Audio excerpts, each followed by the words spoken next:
Аузыңызда еритін ерекше дәмді хожелі мантысын кешкі ауызашарға бірге дайындайық. Ендеше кеттік. Әдеттегідей қамыр дайындау үшін бөлме температурасында тұрған суға тұз, бір жұмыртқа қосып жақсылап араластырып, артынша керегінше аз-аздан ұн қоса отырып, сәл жұмсақтау қамыр илеп дайындап аламыз.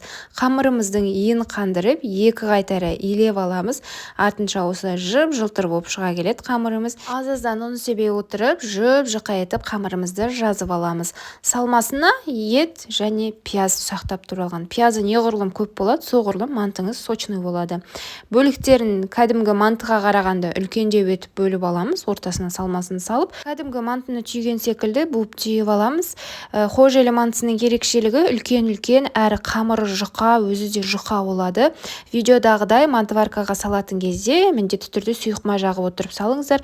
Бұл мантыны 45 минут емес, 35-40 минут пісіргендеріңіз дұрыс болады, себебі кәдімгі мантыға қарағанда тез піседі, жұқа болғандықтан. Осымен мантымыз дайын, ас болсын.